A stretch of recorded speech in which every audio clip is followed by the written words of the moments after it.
We are live. Today is Saturday, September 20th. It's just about to hit 7 p.m. I'm going to wait for people to come on to the live stream. Let me minimize this and let me maximize this. Police officer, the fire department. Okay. Let me see.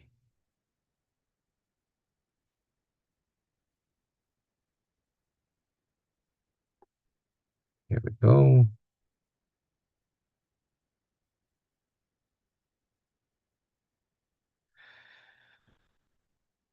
Sorry, peeps, let me just get oriented, and as soon as I'm oriented, everything's going to make sense. I just want to make sure if we have any people in the live stream just now. We're going to wait a couple of minutes. So today, the topic of the day is going to be tape measure.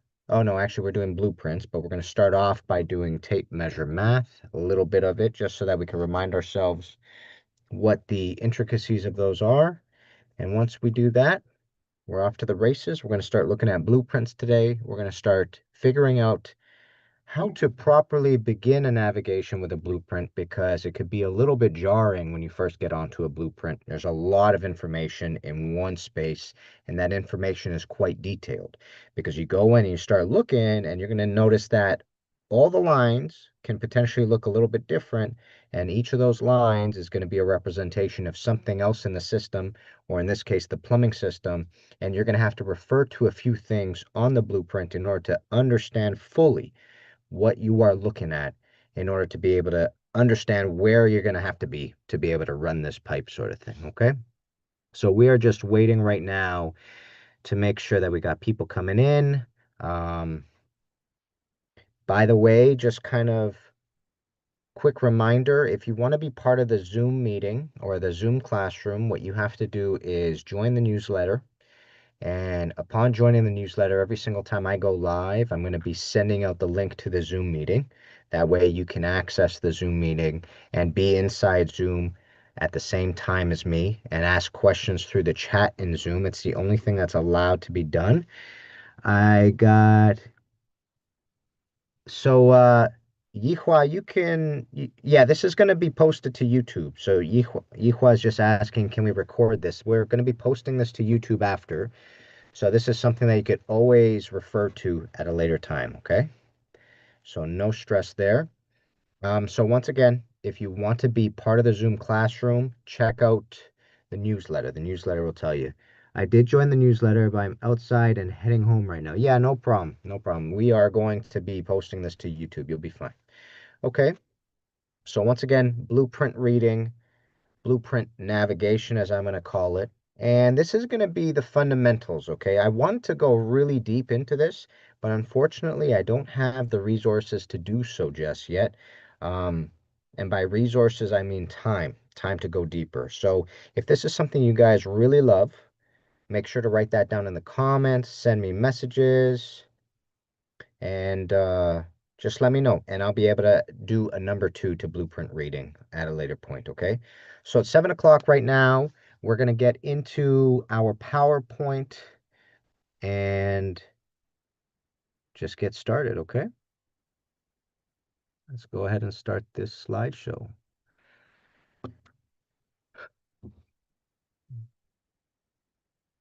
Okay.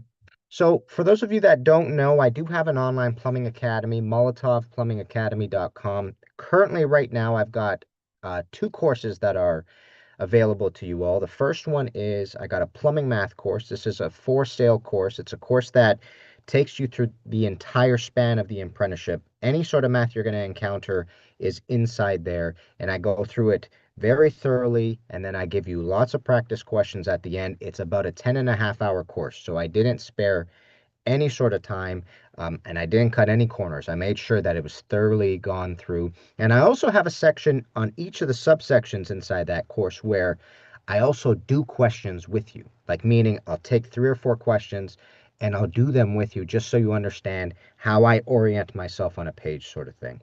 So very thorough. Check that out. I also have a plumbing resume course. This is absolutely free. If you are trying to get your apprenticeship started, Go there. All you have to do is sign up, and you're going to get this entire video of me showing you what the breakdown is of a current trades resume. And I also give you the document so that you don't have to start from scratch and build it on Word. You have it. You can just start filling it out and making sure that you have everything in the appropriate order, sort of thing. So those are the two courses currently up. The third one that I've already built and I'm still compiling, I know it's been a crazy month. I haven't been able to get it done yet, is a plumbing math fundamentals course. So this is different from the plumbing math course that I currently have because it goes through the fundamentals of what you need in order to get into trade school and excel.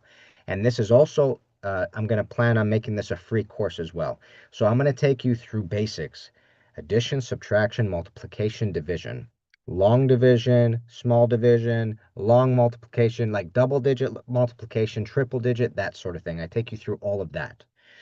With that, if you have those fundamentals down, going to trade school becomes significantly easier, and that's why I wanted it to be free.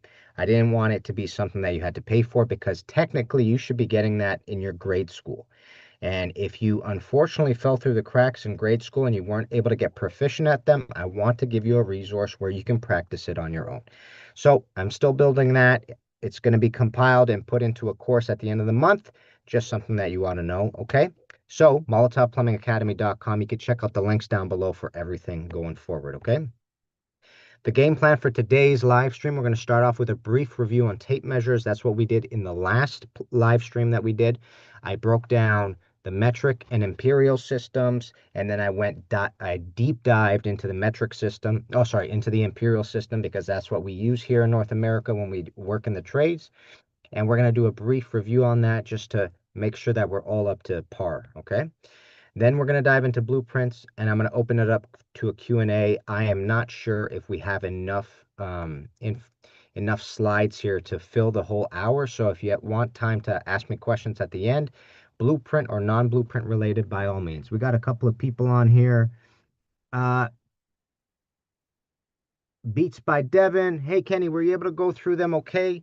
Devin, I got them. I didn't feel comfortable uploading them yet because I have to do a couple of tweaks to make sure that we don't have any copyright issues. But I really appreciate all the hard work. Shout out to Devin and Corey. They were sending me blueprints that they had, and I was looking for resources today, so they sent me some stuff. I was able to use some of Corey's. Devin, I'm definitely going to sit on that and try to use that in a later time. I appreciate all the work.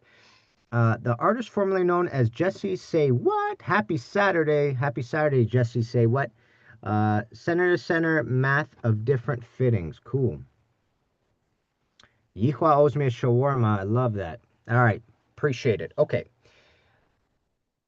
Corey, what's happening, brother? Okay, thank you to the following people for sending in blueprints for today, Corey and also Devin. So I appreciate you guys. You really helped me out. I even messaged a couple of friends today about blueprints, and unfortunately, like these are people that work with blueprints all the time, but unfortunately, they didn't have anything on their phone. So when I create a blueprint course, which I think is something you guys might be interested in, I have to get official blueprints, have them like really high definition so I can put them into these PowerPoints, okay? So a little bit of housekeeping. I'm going live every Saturday in September. That's my game plan. That's why I pushed it today. We are 3 live streams into September. I'm really proud of that. And we're going to be talking about plumbing theory, math, plumbing installations, okay? This is going to be driven by you guys, by the way. So give me ideas of what you want to see next week. We might be doing drain sizing. You can watch it live on YouTube, and there's a 20-second delay between YouTube and Zoom, okay? That's why I have my live stream open on my phone so I could read the comments live on YouTube, okay? If you want to be in the Zoom classroom, join the newsletter. Not only do you get these updates on Plumbstreams, but you also get new courses on the Academy and new videos on the YouTube channel. There's no long form video this week on YouTube. I have 2 shorts that came out. They were a day in the life of a plumber shorts. Check those out if you get a chance. Last thing, consider donating money in the chat inside YouTube. Even something as small as a coffee helps the channel a lot. Much love, okay? Let's keep moving. Please remember the topics of the live streams are subscriber driven. If you think about anything you want to see during the month of September, put it down in the chat. I will definitely try to get on top of anything that a lot of people are interested in. I'd like to see how you do the studying for the CFQ. like the specialized plumbing systems. Okay, that's something I will definitely look into. Okay. All right. I showed you this image last week. This is a breakdown of what a tape measure looks like if it's imperial, okay? And I just want you to pay attention to what we're looking at here. I know it looks like a random object, but it's not. And the reason why it's not is because there's a specific number of ticks. I call each of these ticks, we could call them units, whatever, and there's going to be a total of 16, okay? 1, 2, 3, 4, 5, 6, 7, 8, 9, 10, 11, 12, 13, 14, 15, 16. So you have to understand that when you have a tape measure and it's imperial, it is broken down into sixteenths. Every inch has 16 out of 16 ticks, okay? And depending on what line you're looking at here, it's got a different name for it. Let's look at the names very quickly, okay? Let me just move this. So I have everything written down here below, but just to go over it, like I read it to you, 1/16, 2/16, 3, 4, 5, and it's fractions, right? It's 4/16, 5/16, 6/16, 7/16, 8/16, 9, 10, 11, 12, 13, 14, 15, 16. And that's what the sixteenths are broken down into. Now, here's the thing. It is very rare for somebody to ever say 2/16. I dare say it's impossible that people say that. Normally, what we say is 1/8. And where we got 1/8 is we had to reduce the fraction. Remember, whenever you're dealing with fractions and you have an even number on the top and an even number on the bottom, that is a very clear sign that that fraction needs to be reduced. That isn't the case that you have an uneven fraction and an uneven fraction on the bottom and top that it's not reducible. But just to say, whenever you see even, you definitely know for sure that you can reduce it, okay? So when you reduce it, you divide this by 2. 2 divided by 2 is 1. 16 divided by 2 is 8, which gives us 1/8, okay? Then we have 3/16, 4/16. It reduces to 2/8, or even further to 1/4. 6/16 reduces to 3/8. 8/16 reduces all the way down to 4/8. 2/4, 1/2. 10/16, 5/8. 12/16, 6/8, but reduces even further to 3/4.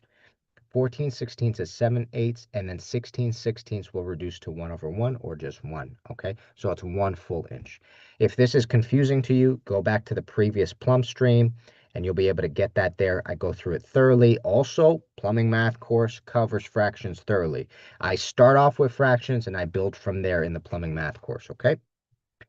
So now that we've covered that, now the reason why I'm going through this is because we're about to get into scales, because that's what we talk about when we deal with blueprints. And a scale has to do with a fraction that we are comparing to the page, okay? So let's just move a little bit forward and you'll understand what I'm saying. How do we start off with a blueprint, okay? The very first thing is blueprints can be overwhelming without an aim. Every single time I've encountered a blueprint for the first time and I had to find something right then and there, it's been overwhelming because you look at it and that document has a tremendous amount of information in a very small space. And there are lines everywhere. And I don't know if you are like me, but sometimes when I see a page and I'm under stress, I have a hard time even reading. So under stress, if you were to give me a page of paper and add words on it, sometimes it's overwhelming for me to hunker down and read it. I have to push myself to calm down the anxiety and read it. Blueprints can feel the same way, at least for me. So you look at it, you see a bunch of lines, you see solid lines, broken lines. If you have a colored blueprint, it's in different colors, that sort of thing. So by having an aim and a game plan, it relieves the anxiety. That is the whole reason why being regimented or having a protocol helps people along. When you're taught first aid, for example, they give you a protocol on how to do CPR. Having a protocol in your head allows you to get away from your emotions, go into your logical brain, and then work through it. We got to do the same thing with blueprints, essentially. That way it's not too overwhelming, okay? So we need a system for understanding and reading blueprints. The first question we need to ask is this. Are you reading a blueprint for a quote, or are we reading a blueprint for installations? The reason why I ask those two questions is because you're going to have an extra step when we're reading a blueprint for installation. When you're reading a blueprint for a quote, you can just sit there and measure lengths and then create a quote. But when we are on the site, doing installation and there's a blueprint in front of you, you have an additional step, which is once you figure out the important parts, you then have to orient yourself in the room to the blueprint and also to specific landmarks in the room. Okay. I'll get into that later on, but those are the two major questions at the beginning. Okay. We'll handle the blueprint slightly different depending on these two tasks, but they all start the same. Okay. We always start with these first three steps. Number one, if we have a multi-page blueprint, we must find the plumbing mechanical page. Now, there's a blueprint that I was encountered with, which was for a high-rise building. And the thing is when you deal with something as complex as a high-rise building, you aren't given 3 or 4 pages. You're given like 20, 25 pages of blueprints. So it's an entire booklet that they hand to you, and it's massive. And with this entire blueprint, you have basically a layout for every trade. You have a layout for electrical, you have a layout for plumbing, you have a layout for HVAC, you have a layout for framers, you name it. You have a layout for all of them. And what you have to start with is okay, where is the plumbing page? Plumbing or mechanical page, okay? And you'll be able to find that in a table of contents most of the time. And if you can't find the table of contents, you are going to patiently flip through till you find it, okay? It's faster to find a table of contents. It'll tell you what page to go to. But God forbid you don't have one or you're too anxious to read or whatnot, eventually you will find the plumbing mechanical page. But you have to start with that. Start with the plumbing mechanical page, okay? Second step is we must look to find the scale. We are going to be talking about scale today quite a bit. And the third thing we're looking for is also the legend. The scale and the legend are usually oriented in the same place on the page. It's usually bottom right-hand corner. And actually, a lot of times on the entire right-hand side of the page, you have all the information you're looking for. Another thing you got to note is sometimes I've seen on blueprints that at the beginning of the blueprint, let's say you open up to the first page, it's going to tell you the scale. It's also going to tell you the legend there. And then the rest of the booklet might not have the legend or the scale there. You're going to have to refer to it in the first couple of pages.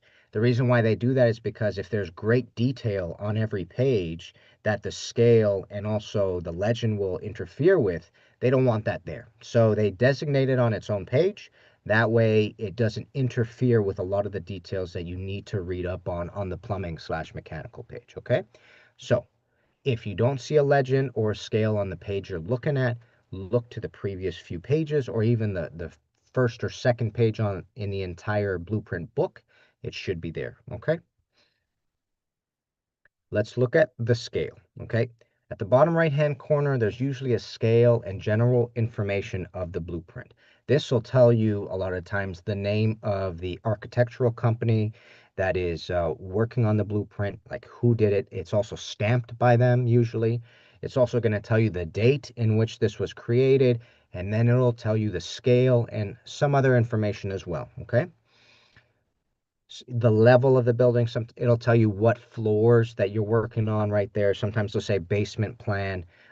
The blueprint I was telling you about for the high-rise building, you had basement or main level plans, and then you had top level plans. Like it went through the entire building sort of thing. So it was quite thorough, and you have to look at multiple pages depending on where you are, okay?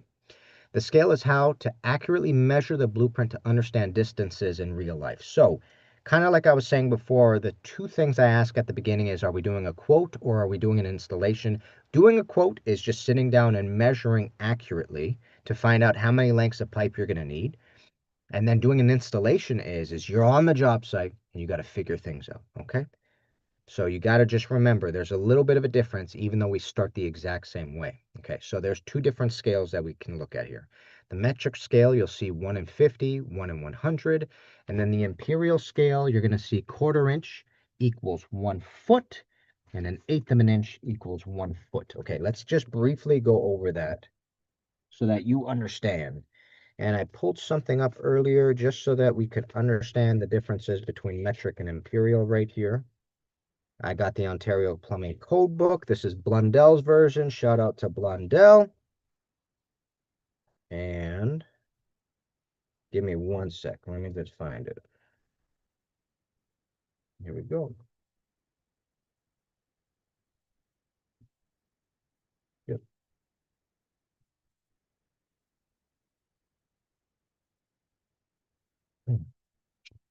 Oops,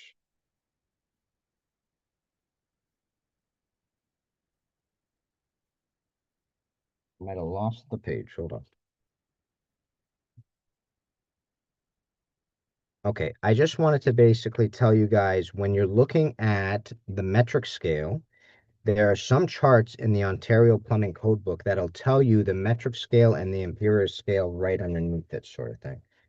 And it looks like I've lost the page, so just give me 2 seconds and I'm going to find it.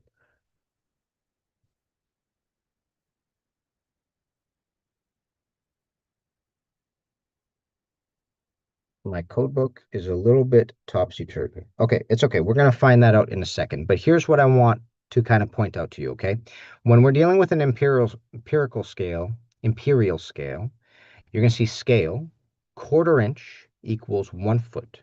What that basically means is if you were to take out an architectural ruler, every quarter inch of that architectural ruler, or we call it a scale rule, will equal 1 foot in real life. Couple of questions. I agree. In the appendix. Okay, so Devin's just saying finding things is going to be much easier in the appendix. Okay, so what that means is you got to understand that conversion, okay? So you're going to be measuring with your scale rule quarter by quarter by quarter by quarter by quarter. And then every quarter is going to equal 1 foot in real life. So you're going to have to do a special formula to be able to understand fully what that's going on. Or another thing that you could do is take a pen and every single time you count a quarter inch whenever you're measuring a pipe, you're going to put a tick down. By doing that, you just count out the ticks and then you're like, okay, we need 7 feet because I counted out 7 quarters or whatever. You see what I'm saying? So that's just something to keep in mind. You could also do it like that. Another scale could be an eighth of an inch equals 1 foot. And there's also 3/32 of an inch per 1 foot. So it depends on the way the architect drew it. You're going to have to get a scale rule, which we'll talk about in a second, and you'll be able to count out basically distances on a blueprint. Okay, now that we've found the scale, we need a tool to measure the scale accurately, okay? And we have two options, a scale ruler, which is what we have here. This is something that you're going to be asked to purchase in plumbing school because you at some point are going to be doing isometric drawings. And in isometric drawings, you're going to have to actually choose a scale, first of all, for the isometric drawing. And from there, you're going to have to accurately measure distances in the isometric drawing so that your teacher can look at it and understand, okay, they got 5 feet there, which is what we asked them to draw, sort of thing. So by doing an isometric drawing, you are forced to use the scale rule in order to find out distances on some form of blueprint, in other words, okay? So on this scale ruler, we have eighth of an inch per foot, half an inch per foot, 3/8 inch and a half per foot, and then we have 16ths per foot and 3/32s, okay? So we got a lot going on in a scale ruler. The second tool that you have, and this is obviously if you just show up to a job site and you don't have a scale ruler on you, you can use your tape measure. Your tape measure also has inches here, but something to keep in mind is that if you're going to use a tape measure, A, there are some deviations in your tape measure which might not be as accurate as a scale rule, and B, this knob at the beginning is, so basically the first inch of your tape measure is something that you have to not use altogether because this adjustable knob, which hooks onto things that makes our lives easier, isn't as accurate as the subsequent inches that you have, okay? Because this knob will extend a little bit, okay? So you might not get that correctly. So what you should do instead is choose a different inch after the first knob. That way you are able to accurately measure distances and you can again do it the same way, especially if you know your tape measure well and you know how it breaks down into eighths, into quarters, into halves, into sixteenths, and you know the scale on the tape on the blueprint. You take this and you can count quarters the entire way and also figure out distances as well. Okay, so this is also a tool that you can use, but make sure you don't use the first inch of the tape measure. All right. So we are now attempting to use the ruler to measure distances between positions on a blueprint. I'm going to give you a blueprint that I found on the internet, but this is what a scale ruler looks like basically on the top right-hand corner. So this top one says 1/8 of an inch. So every 1/8 of an inch, you're going to be moving 1 foot in real life. Okay, so between this section and this section, we're looking at 1/8 of an inch. Between this section and this section, we're looking at 1/8 of an inch. Within this section and this section, we're looking at, so those might be quarters. Give me a sec. 1, 2, 3, 4. Okay, so these are smaller than that. Okay, so from 0 to this tick, you're going 1, 2, 3, 4. So that is 4/8. So that's 4 feet. Okay, 5, 6, 7, 8. So that's 8/8. That is 8 feet. Okay, keep going. 12 feet, 16 feet. And as you go on, you continue going down further. Okay, this ruler behind you is 16ths. Okay, so every single tiny little tick is going to give you a foot. Okay, so you got 1 foot, 2 foot, 3 foot, 4 foot, 5 foot, 6 foot, 7 foot, 8, all the way to 16 feet. Okay, and then this one down here would be 1/2 an inch. Every 1/2 inch, you'd be looking at 1 foot sort of thing. So depending on what the scale is on the blueprint, you're going to be using a different scale on your scale ruler, and it's a triangular shape, and it's got a lot of different versions of scales for you. Okay, so you look at your blueprint, you see the scale equals 1/4 inch equals 1 foot, and this is the blueprint that you get, for example. So now what you want to do is take out your scale ruler, if you had this in front of you, and you would actually put it on to whichever line you're measuring. Let's say you're measuring this red line right here. Now, this is a little bit difficult to do because I'm going to be doing it on a computer screen, and you don't see the size of my computer screen. But if I was doing 1/4 of an inch per foot, what I would do is I'd take it and I'd shove it right up against this red line, and I'd measure, and I see 16. So we're looking at approximately 16 feet on the line that I measured. But essentially what you can do is get a blueprint of your own, and you can measure distances between different things. And that's the way that you get comfortable on working on a blueprint, essentially. So, for example, this corner right here, you can measure from this corner to the center of this object right here. We don't yet know the object because we're going to be getting that into that in a second. And then just practice doing that. Find out what it is, write it down, double check it, figure out if you do a second measurement, is it the same thing, sort of thing, if you double check it. And basically, if you aren't on a job site, if you have this blueprint in front of you and you have the appropriate scale, you can sit down and quote this job according to where the red lines are going. So you can use your scale ruler. You can measure all the red lines with your scale ruler. You can tick out all the number of feet that you're going to have to need. And then once you have your final number, let's say it was 24 feet, you know that you're going to need 2 lengths of pipe, because every pipe for 1/2 inch copper will come in 12-foot lengths, and you know how many lengths you're going to need. And then you could also calculate your angles. If you're not going to bend pipe, you're going to have to use 90s. So you can count 190, 290s. This looks like a T. You can put down a tick for the T's. You got a couple of special valves here, as you're going to see, sort of thing. So you could literally, with a blueprint, find out exactly the material that you're going to need. And from there, call up your supplier, get a quote from them, call up another supplier, get a quote from them, find out who's cheaper, compile that for yourself, and then send it off to your teacher. Amazing. Thanks, Corey. So that's how we typically do a quote with a scale rule or with a tape measure, sort of thing. Okay? Let's keep moving. Now we're going to talk about the next thing that you need to orient yourself with. It's the legend. Okay? So we have our scale. Now, with the legend, we're going to be able to read much more thoroughly what we're looking at, okay? Now that we looked at scale, we need to look at legend. The legend will describe to us what we are looking at. A lot of times when you see fixtures, especially as plumbers, we understand that this is a top-down view of a water closet. We're looking at a bathtub. We're looking at a bath, or sorry, a vanity. We're looking at a bath here. They're also conveniently labeled right here. But When you look at this section right here in the utility room, you see a couple of different things that don't, it's a symbol of some sort, and we might not be comfortable with the symbol. Maybe we've never seen it before, we've only seen it once before. So with a legend, it should answer all those questions for us, okay? Once we have the scale and the legend understood, we're able to navigate the entire blueprint, okay?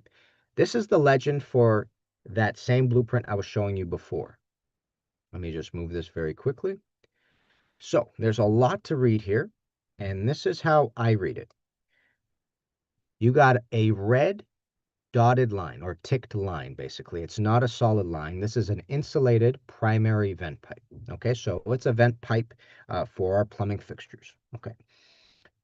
The second one is an insulated HWSC vent pipe. Now, HWSC is actually talked about here. This is the HWSC hot water storage cylinder. So the way they have their mechanical room set up is they have a boiler. It then feeds water into the cylinder, and from there, that cylinder can feed to the people, sort of thing, okay? So a lot of times the legends will be talking to a couple of things. One thing on the legend might refer to something else, so that's why it's important to look through it all and trust the legend. If you didn't know what HWSC is, first start with the legend and see if those letters come up, that acronym comes up.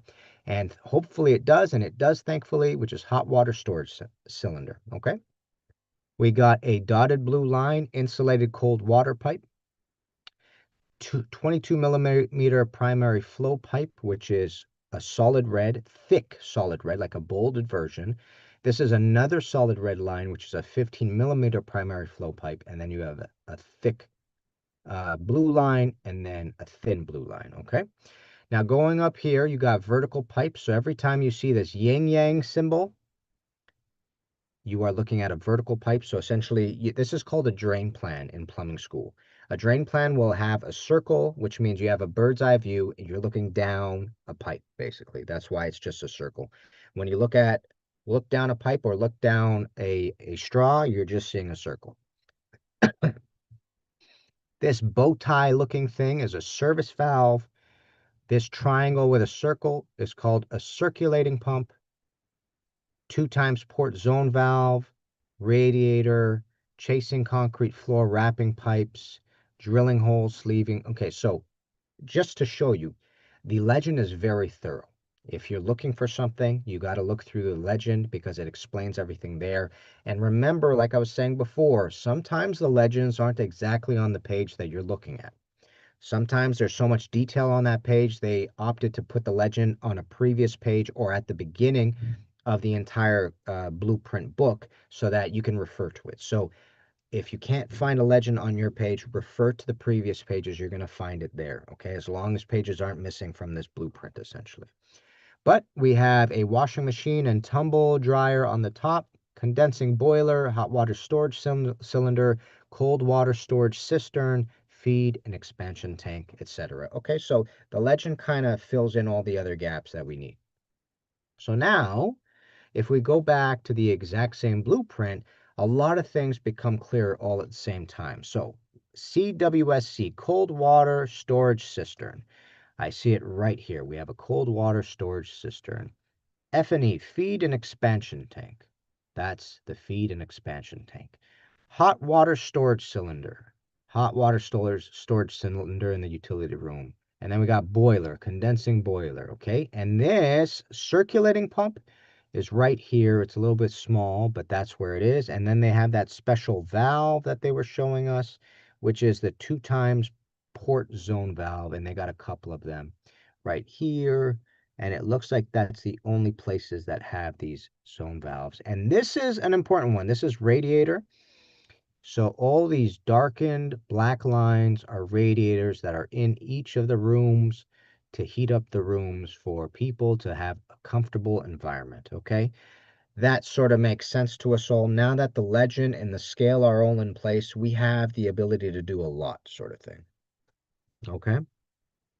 Thank you, Devin. How you guys doing? Any questions? If you have any questions, put them down in the comments either on YouTube, or if I have any people inside this Zoom meeting, you can put them down here as well, okay? And I'll try to answer them for you. All right, let me see. Okay, so here's the next step that I want you to kind of understand, okay? If you were then on site and we're attempting to understand this according to where you're standing, this is the additional final step before you can actually navigate this thoroughly. Okay. And the reason why I say that is because right now, if you're sitting at a table and you have your scale rule and you're looking at a blueprint and you see the legend, you are able to understand, let's say, 95% of this.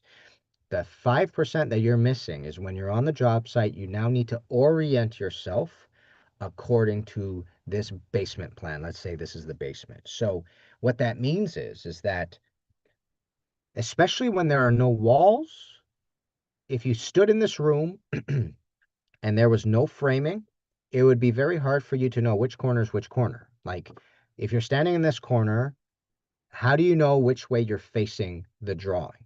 Like, is the drawing in the exact same orientation as you are? It's kind of like dealing with maps. You know what I'm saying? If you are facing the map the wrong way, you're going to be going in the wrong direction. Okay. Which is why anytime you come to an intersection, it becomes a little bit easier because now you can line up both streets and you know exactly what you're looking at. And then you orient your body according to exactly what you're looking at. That way, your map and you are facing the exact same direction.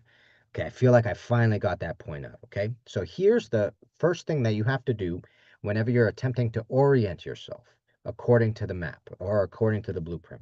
You got to look for major landmarks. Okay, so if I were to go into this basement right now, assuming it's a basement, and there was no framing, it was just a wide open room, there's a couple of things that I would be looking for right away. Okay, the first thing is where are these stairs? That's a major landmark that I can orient myself to because the stairs are only going to be on one side, okay? Because there's no additional set of stairs around here. All right, so you're looking for something that is only of one. Another thing I would do is I would look for this little nook right here because if you look at the exterior of the building, it hits a 90 and then there's a tiny little nook as well. So it's a little bit ununiform, which means that if I look for this little nook, I know exactly which corner of the building I'm looking at. The third thing I would look for is if I couldn't find those two for whatever reason, I would look for these double doors right here. And there's also a set of stairs. So in other words, it looks like this is the outside. You come into the building. So I guess it's not the basement floor. This is probably the first floor. And I would orient myself like this. So here's what I would do once I got to that landmark. I'd choose a landmark and I'd walk over to it, or I just orient myself right. And let's just say I walk over to it. The first thing that I would do is if I walked over to the steps, is I turn my back to the steps. That way I know exactly which direction I'm looking. And by looking in that direction, I now can turn this map in my hands or this blueprint in my hands to be able to face exactly where I'm looking. Devin is asking, that's a good way of thinking about it. Is there usually an arrow on the top corner of the page? So, Devin, there's not usually an arrow on the top corner of the page. What there usually is sometimes there are major landmarks outside of the building which are important to you as well. So, for example, Corey had sent me a blueprint, and it's this blueprint right here. Okay, what I cut out of this picture was streets. There were two streets, one on the X and one on the Y axis. Sorry, X and Y axis. And that was very useful because now that I know the streets, I know exactly which way I'm facing the building. So, for example, let's say this street was uh, Kenny Street and this street was Corey Street. I would look to find Corey Street. I'd put my back to Corey Street and then I'd look at the building. And I knew I'd be facing this thing dead on. Okay. Same thing with going up Kenny Street. If Kenny Street was up this, I would put my back to Kenny Street and I know I'm looking at the side of the building. Okay. Does that make sense? Orienting yourself is something that becomes easier with time. You got to do a lot of reps. And one thing that you got to know, especially on the service side of things, I don't get a lot of blueprints in my career, but what I have to do a lot is I have to orient myself in a building according to where fixtures are located. This is very hard sometimes because my brain doesn't naturally go there. So, for example, sometimes I'm in a house and there's a leak taking place in one corner of the house. And now I have to sit and think to myself, is there a washroom right above this? Or is it even deeper than this? Like I have to then start moving floor by floor in my brain to understand that. So there's a moment in time where I have to go to myself, oh, okay, no, I have to remember the position of this. Sometimes I find positions by doing steps. I'll walk steps and then I'll walk steps away and I'll count those steps to know approximately where I'm at. Other times I'll take out my tape measure and I'll actually start measuring approximates. No, no, I'll measure accurate dimensions of where I'm at. I'll give you a quick example. About a month ago, I had a lady who had a leak in her house and it was right around the area of her water closet. And then when I started pacing it out and actually using a tape measure, I ended up figuring out, oh, it's in the area of the water closet, but it's about a foot or two away from the water closet, which led me to believe either the water closet was dripping and it was following the drywall a little bit further, or we might be dealing with something that has to do with the stack going up. And it ended up being the stack. But orienting yourself is very important. And a lot of ways I do that in a building that has walls is I look for windows. A window, you know that the wall ends at the window. There's nothing further than that. So if I go to the floor below, I'll be trying to chase down that window because most of the time they have windows in the exact same spots in buildings. Now that I chase down that window, I can find my steps towards the fixture either to the left or to the right, or if it's a foot away from the window, I can step back from it, sort of thing. Orienting yourself is a skill in and of itself. It's something you get better with time. But that is the most important thing. That's the third step. You have to orient yourself to the building. And a lot of times when you have a blueprint, that means putting your back to the landmark and then turning your blueprint so that you are looking in the same exact direction you're supposed to be. Okay, so this is the blueprint that Corey had sent me. And again, if this was Kenny and this was Kenny Street and Corey Street, put your back to the landmark and then face exactly the way you're facing and make sure the blueprint is facing that way as well. Okay. Any questions about that so far? Go ahead, write them down. Let me see. I've got one more blueprint over here that I wanted to show you, but here's something that I kind of just wanted to give you an understanding about. Um, there are times where we use blueprints and everything has to be spot on when you're dealing with blueprints, right? Other times, what ends up happening is, like, for example, stacks have to be in certain parts of a house, okay? So you and the builder will decide before pouring the cement where exactly your stacks are supposed to be, and you'll run those stacks in those area, that sort of thing. When you come to the next phase, which is everything's poured, you have your stacks, a lot of times the piping of fixtures will come down to which fixtures your builder bought, because every vanity is a little bit different. If you have a vanity that has drawers on the sides, the rough-in for that vanity is going to be much different than if you had just a vanity with cabinet doors and it was just open on the inside. A vanity with cabinet doors, there's a lot of play in regards to where you can run that rough-in.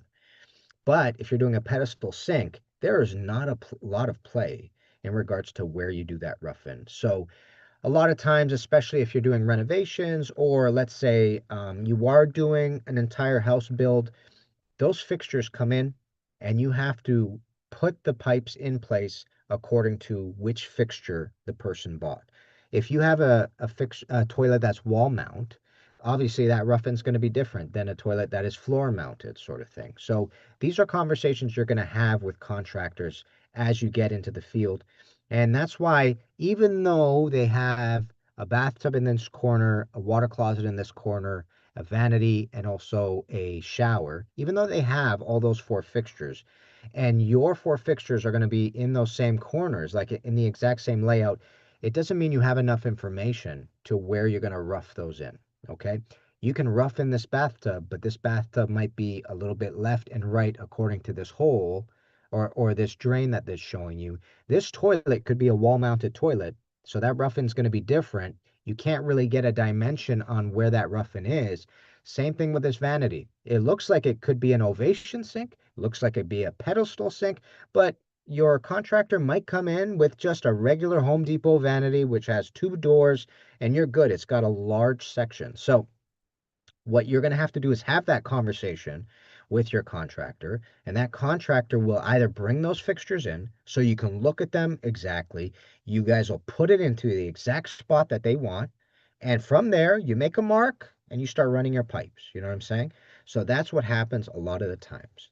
Now, if you go into high-rise residential buildings, things are extremely accurate there because you have to pour sleeves, and those sleeves are basically poured in holes that allow risers to go through or allow cast iron drains to go through and whatnot. So there are moments in time where blueprints are super, super accurate. And there are moments in time where you and the contractor, you and the builder will basically go, okay, where do you want this sink? Oh, you know what? In the kitchen, we were thinking of not running this sink exactly in this middle spot. We're actually going to pull it over to the corner and we're going to make it a corner sink so they can play with the blueprint a little bit. They can decide on different things if they want to, okay? That's just something to keep in mind. So for residential, do the plans show where the sanitary building sewer leaves the house, same as the storm, and also the water service pipe? So in residential, if we're doing high-rise residential, those plans show everything. They show basically the bottom floor, where your recirc valves are going to be, where to find them, and then they show your top floor where the large recirc valves could be, and also the shutoff valves for each riser. So those are super detailed. But if you were doing low-rise residential, if you were doing just a single family dwelling, a lot of times they might show where things come in, and then after that, they do this. They draw pictures of the fixtures that they want in there, what they're anticipating to be in there, and after that, that's between you and the builder. You will sit down with the builder and talk about how many stacks you're going to run. Are you going to run a header? You know what? We're thinking of not putting in this tub. We're just going to leave it with a shower. So they'll make adjustments if they see fit, if they think it makes sense, and that sort of thing. Usually on the plans, you might see a valve of basically the main valve that comes into the house, that sort of thing, but it's not as detailed as a high-rise residential blueprint sort of thing. Any other questions? I feel like we've touched on almost everything that I've wanted to touch on, which is good. Let me just double check something real quick. So we've killed quite a bit of time, which is good. Okay. I think there was only one other thing that I wanted to show you guys, just to kind of go through the process of using a scale rule, and it's this. I wanted you to pay attention to this blueprint that Corey had sent me. What's really special about this blueprint is, you see this dotted line right here? It's got a name. Devin's going, do you recommend including the half-inch drywall when doing the layout, let's say for the bathroom, or does the plans include that?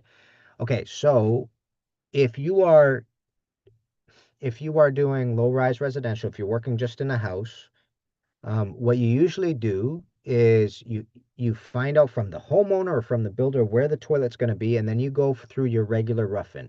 Usually your regular roughing is approximately 15 inches off the side of the wall, off the side wall if you're in a corner, and then 13 inches from the back wall. Okay, that's the usual that they want. Sometimes you might ask the builder or the contractor, are you tiling this wall? Because if they are, how thick is the tile? How thick is the mud? Usually that works out to half an inch to 3/4. Sometimes with crazy tiles, they're telling you to accommodate for 1 inch sort of thing. So that's a conversation that you're going to have with everybody.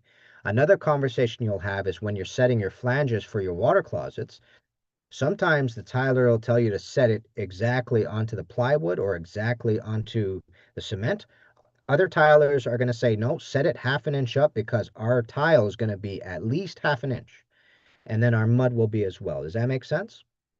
Okay, so what I wanted to show you on this drawing that I got from Corey is that this property line has this dotted line right here, and it is a very interesting shape compared to the existing buildings, okay?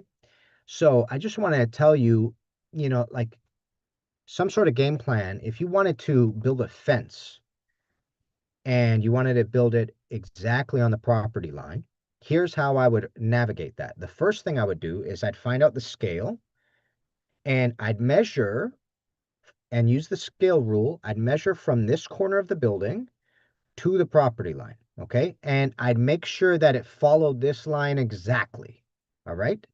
That way we know that this is the exact distance. If we were to follow this line of the building, it's the exact distance out, okay? And let's say that turned out to be, let me actually write on this. Let's say that ended up being, oh no, one sec. Okay. Oh yeah, pen. Let's say that, okay. Oh, you're messing with me. Oh, sorry. Eraser. Okay, so let's say, here it is. Let's say this distance to this distance, assuming that was exactly straight, was 7 feet. Okay, and I found that out using my scale rule. I looked at it and I counted a 1/4 inch per foot and I counted 7 quarters. Okay, that would make out 7 feet. Okay, then what I would do is I would go to this corner of the house right here and I'd measure also the distance directly in line with the house. So give me a sec. So this line right here, I would extend this line with my scale ruler and I'd measure to this property line right here, okay?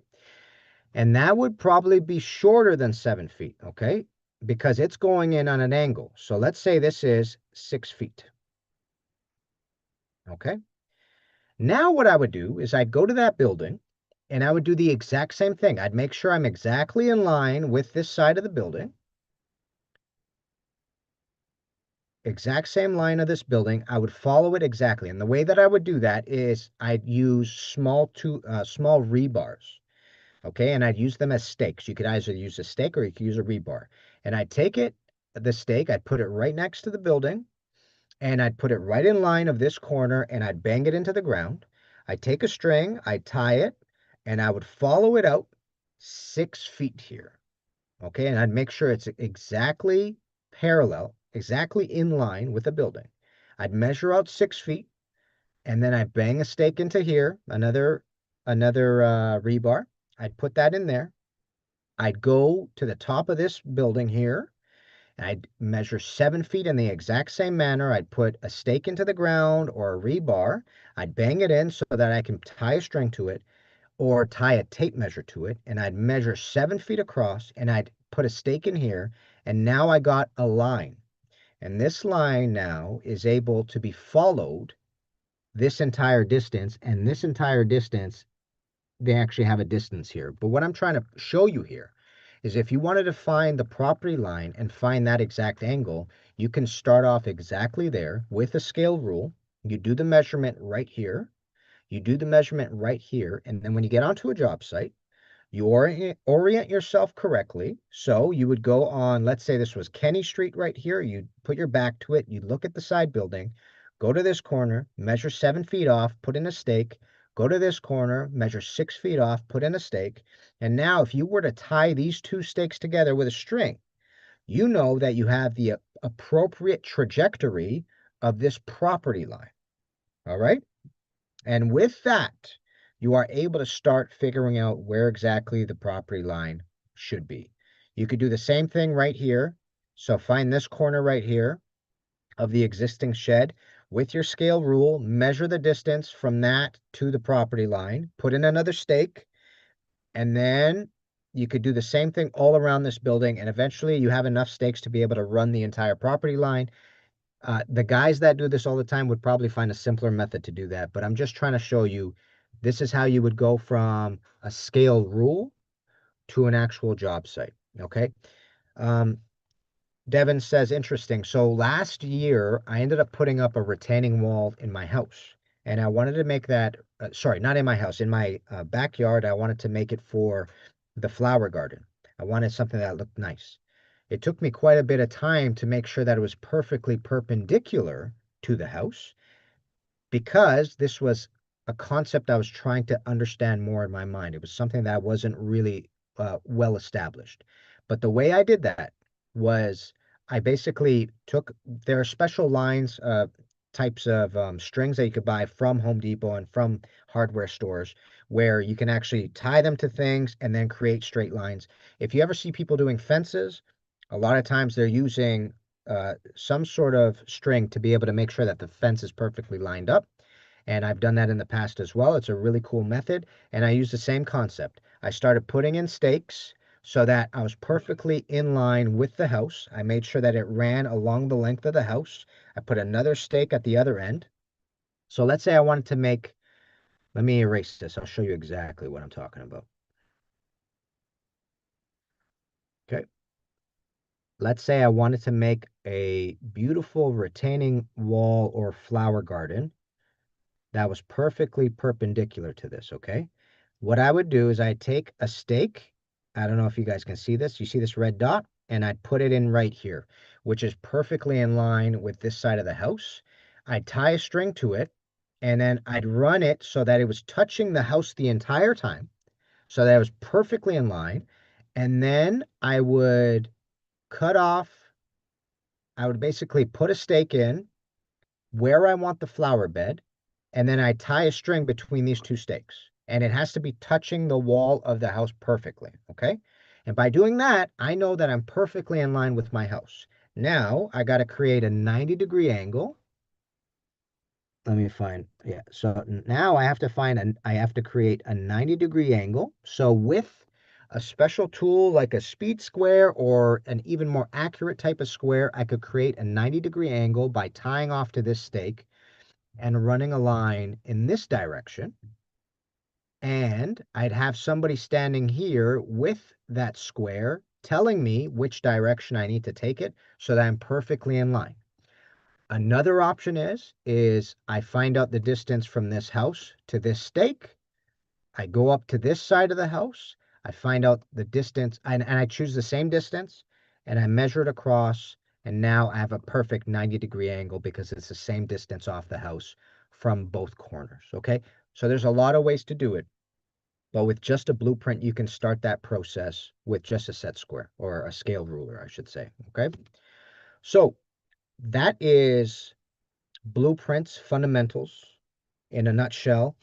Um, Now's the opportunity for you guys to ask questions. If you guys have questions, I'll wait for that. And I am very irritated by not finding that information I was looking for. So I'm just going to take one more glance and see if I got what I need so I can show you the difference between metric and also imperial in regards to,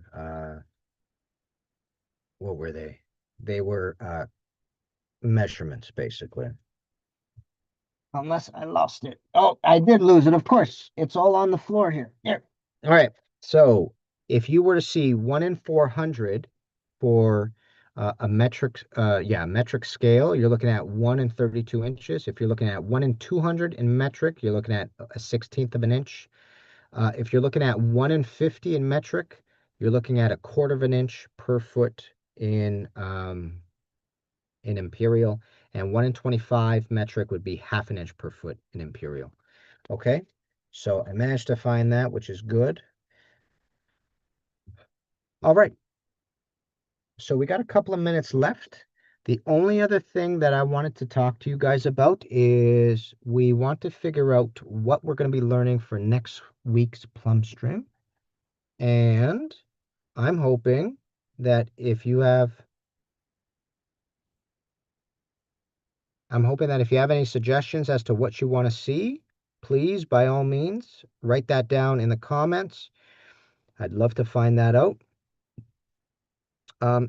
Same thing for the top angle for the property line. Yes, Beats by Devin. Exactly. So you can do the exact same thing for the top line and the bottom line, etc. So you can do that with a scale rule, or you can, well, you can do that with a scale rule and then work that way on a job site. Okay. So do you guys have any ideas of what you want to see next week? I ended up doing a poll on YouTube, and a lot of people were interested in sizing vents and sizing drainage as well. So is that something you want to look at? The other question that was talked about today was CFQ questions for specialized systems. So that's such a wide topic that it's a little bit difficult to kind of give you a game plan as to how to do that. Funny stories, but it's just something to keep in mind. I'll see if I can put something together if that's what you guys are interested in. Give me a second. And also, guys, can you hit the thumbs up button if you get a chance, please? That way this video can get shared quite a bit. Please and thank you. And yeah, let me see now. So now we're just going to open the floor up to questions. We got a couple of minutes left. Branch venting, water pipe sizing for level 3 would be nice too. We just started that in class. Okay, branch venting. Branch venting is a very big deep dive, but I don't mind. I have some content on that. Water pipe sizing is something I could definitely get into. What was I going to look up? I was going to look up. Oh, yes. I did a poll on YouTube. That's what I'm going to look up for you guys.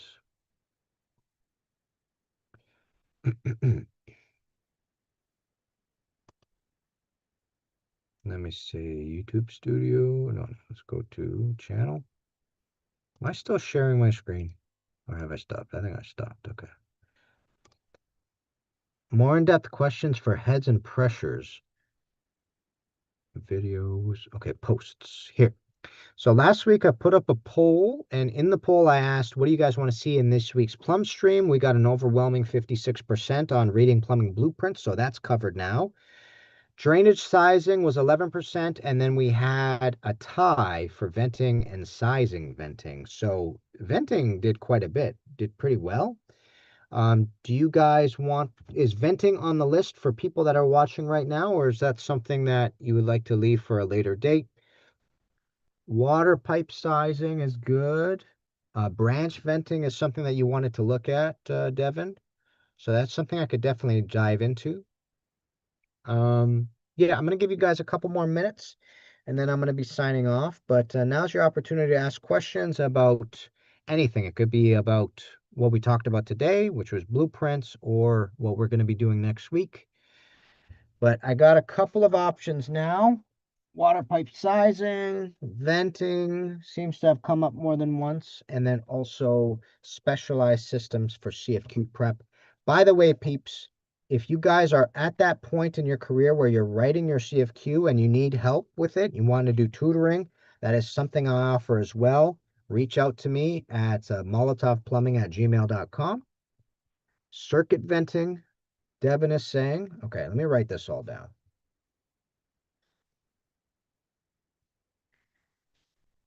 Venting is a big subject.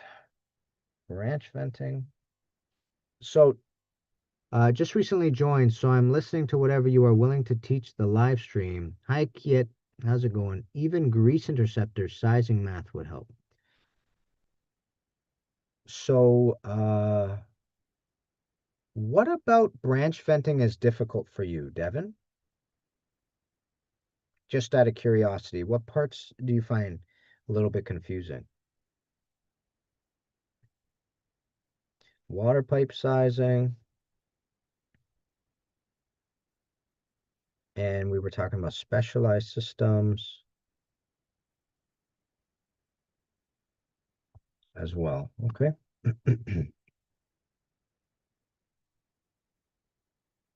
Okay. So it looks like venting is a big one. The develop length. Okay, develop length comes down to the definition of it. But I will show you if we're doing venting next week, I will jump into that as well. Okay. Oh, I got everything here, which is nice. Did you guys have any other questions about blueprints, Devin? Like, was there something else that I might have not touched upon that you wanted me to kind of describe for you? Of course I remember you, Yihua. You owe me a shawarma. I know. We already talked about it. I love that.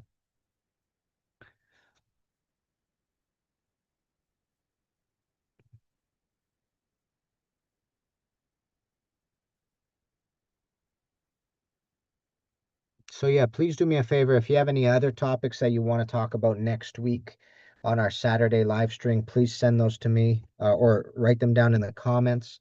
And there's no long form video this week. There are only two plumbing shorts right now. The second plumbing short isn't doing so hot. So if you could do me a favor and check it out, I can actually get it and share it with you. Give me a second. Google account. Yeah, let's look at this guy.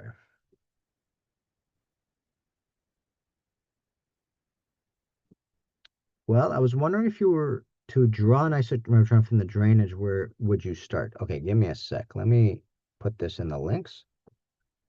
Copy. All right, this is the second plumbing short this week, so check this out if you can, okay? All right, look in the chat, everybody. That's the second short. Do me a favor, just take a look at that. Just sit back and enjoy it. I know the beginning is maybe a little bit ad heavy, but it goes into an actual day in the life of a plumber. And I think that's maybe I did that the wrong way, but we're learning. We're learning. Okay, so you were looking at starting with an isometric drawing. So whenever we start with an isometric drawing, Devin, normally what we do is we start with where does the sanitary line come into the building?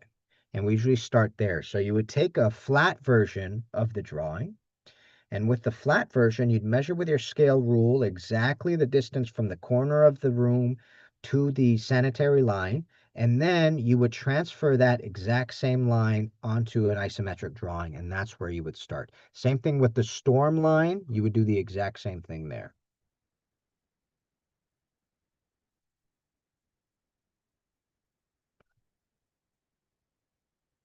So usually we start from the center of the paper to draw our sanitary line from what I remember. I could be wrong. We might divide the center and put the storm in the sanitary. I think you're probably just going to be doing a sanitary line. Is that right, Devin? And peeps, there are no thumbs up on this video. Can you hit me a thumbs up, please? I would really appreciate that, fam. Support, it helps a lot. Okay, and I'm going to be signing off in a couple of minutes, okay? Any last things that you might be interested in learning next week? It seems like venting is a big subject, so maybe that's what I'm going to get into for you guys.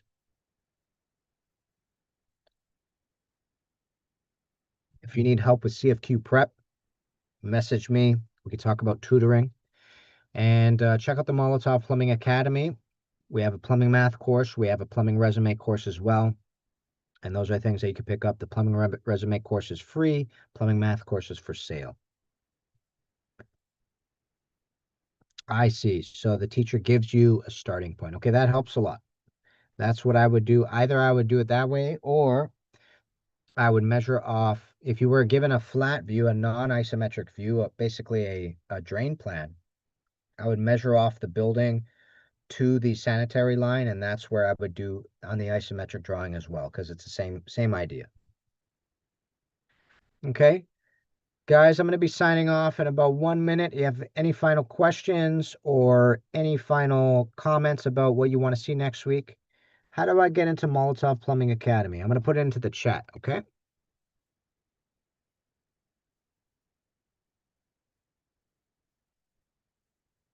Okay. Oh, well, we didn't use isometric cubes on the page either. What we ended up doing, I think we had to create a border. And once the border is created from there, we ended up measuring it out. Yeah, it's been a little bit of time since I've done it. But but yeah, let me look into that, Devin. isometric drawings is going to be super tough to do on a live stream, but I'll see if it's possible. Okay, guys, really appreciate you coming by and hanging out. Hit that thumbs up for me, please. I ain't seeing no movement, which is heartbreaking. Hit that thumbs up, please. Okay. All right. I appreciate you guys. Have a lovely night. When does your live stream usually start? It starts at 7 p.m. on Saturdays. Okay, Kiet? And Kiet, if you want to get updates, make sure you join the newsletter. Go into any, well, I might put the newsletter here. Let me put all the details right here. I think that's going to make.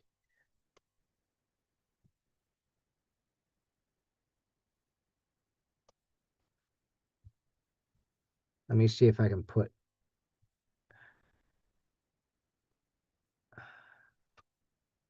Okay, hold on. All right, let's just do the newsletter here. Put in the chat. Oh, that's it. By joining the newsletter, you'll be able to get updates as to where exactly, what time the chat or the live stream starts and all that. Okay. Okay. Thank you guys. Have a lovely Saturday. Have a good weekend. And I hope this week is good for you. Devin, I really hope that school is treating you well, brother. And thanks again for sending me over those drawings. Same thing with you, Corey. Love you guys. Have a good night. Okay.